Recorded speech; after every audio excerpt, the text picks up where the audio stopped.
Iran Israel युद्ध की आग में अब अमेरिका के कूदने की आशंका तेज हो गई है। ट्रंप की चालें फिर रहस्य से भरी हैं। व्हाइट हाउस का बयान कहता है अगला फैसला 2 हफ्ते बाद होगा।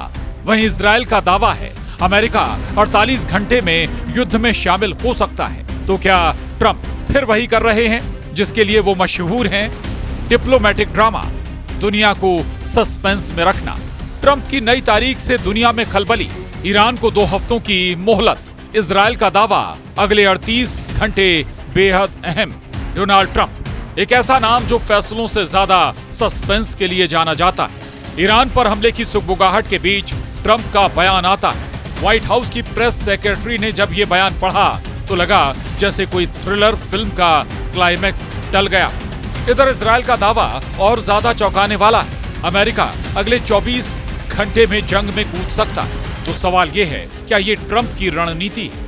दुनिया को उबलते युद्ध की कगार पर लाकर खुद को फिर डील मेकर साबित करने की कोशिश। वैसे भी ट्रंप ये कह चुके हैं कि वो क्या करने वाले हैं कोई नहीं जानता। जो फैसला लेंगे वो 1 सेकंड पहले लेंगे। इजरायली अधिकारी की माने तो ट्रंप जल्द कोई बड़ा फैसला ले सकते हैं। अगले 48 घंटे अहम माने जा रहे हैं और इजरायल को अब भी उम्मीद है कि अमेरिका उनके साथ खड़ा होगा। लेकिन सबसे दिलचस्प लाइन वही थी, हम दबाव नहीं बना रहे, फैसला व्हाइट हाउस को करना है। ये लाइन दिखाती है कि ट्रंप इस बार भी बैलेंसिंग गेम खेल रहे हैं। एक तरफ कूटनीति का झंडा, दूसरी तरफ सैन्य कार्रवाई की तलवार।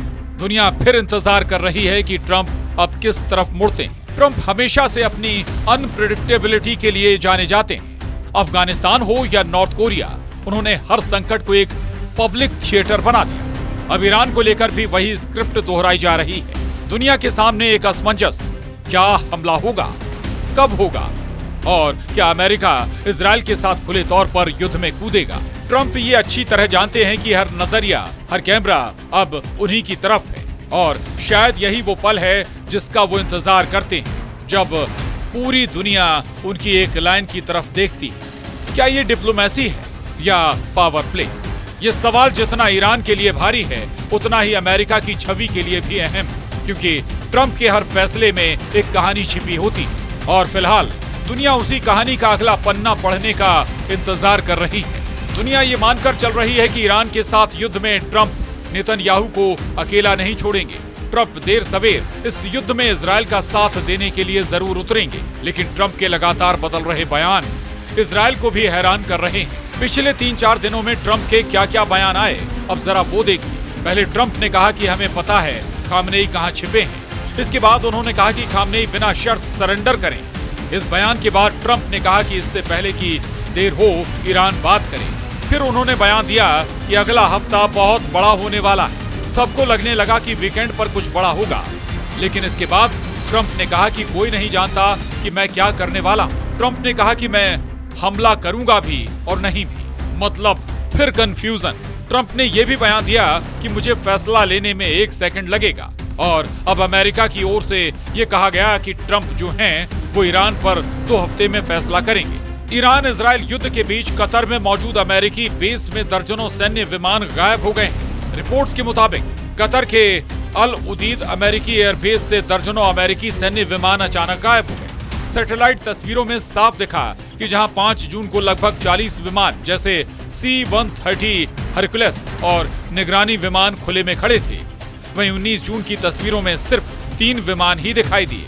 माना जा रहा है कि ये कदम संभावित ईरानी मिसाइल हमलों से विमानों को सुरक्षित रखने के लिए उठाया गया। वहीं अमेरिकी दूतावास ने सुरक्षा अलर्ट जारी कर दिया है और सभी को सतर्क रहने की सलाह दी है। इस बीच राष्ट्रपति डोनाल्ड ट्रंप ईरान पर सैन्य कार्रवाई को लेकर 2 हफ्तों का समय मांग चुके हैं, जबकि इजरायल पहले ही कह चुका है कि वो अकेले ही ईरान के परमाणु ठिकानों को खत्म करने की ताकत रखता है। ईरान इजरायल वॉर के बीच रूस ने अमेरिका को सख्त चेतावनी दी। क्रेमलिन ने साफ कहा है कि ईरान में शासन परिवर्तन की बात करना भी खतरनाक है। रूस के मुताबिक खामनेई की हत्या को लेकर जो अटकलें लगाई जा रही हैं वो बेहद गंभीर हैं और अगर किसी देश ने इस दिशा में कोई कदम उठाया तो वो अंजाम नहीं झेल पाएगा। क्रेमलिन ने कहा कि ईरान में सत्ता परिवर्तन कतई मंजूर नहीं है और अगर सुप्रीम लीडर आयतुल्लाह खामनेई की हत्या होती है तो ये पेंडोरा बॉक्स खोल देगा। रूस के प्रेस सचिव दिमित्री पेस्कोव ने कहा कि अगर ऐसा हुआ तो ये न सिर्फ क्षेत्र बल्कि पूरी दुनिया के लिए बेहद खतरनाक होगा। रूस ने कहा कि अगर ईरान में टेक्निकल न्यूक्लियर हथियारों का इस्तेमाल किया गया तो उसका अंजाम दुनिया के लिए तबाही होगा। ईरान और इजरायल के बीच का युद्ध अब दुनिया के कई मुल्कों के बीच टेंशन बढ़ाने लगा। खेमेबाजी शुरू होने लगी। सुपर पावर अमेरिका तो पहले से ही इजरायल के साथ खड़ा है, लेकिन अब दूसरी ओर मोर्चेबंदी शुरू होने लगी है। ईरान पर रूस का बयान आया तो जेलेंस्की भी कूद पड़े। जेलेंस्की ने बयान दिया कि ईरान इजरायल के युद्ध में पुतिन जो हैं वो ईरान का बचाव कर रहे हैं, इसलिए जरूरी है कि रूस पर प्रतिबंधों का और दबाव बनाया जाए। उधर पुतिन और चीनी राष्ट्रपति शी जिनपिंग के बीच फोन पर ईरान इजरायल युद्ध को लेकर बातचीत हुई।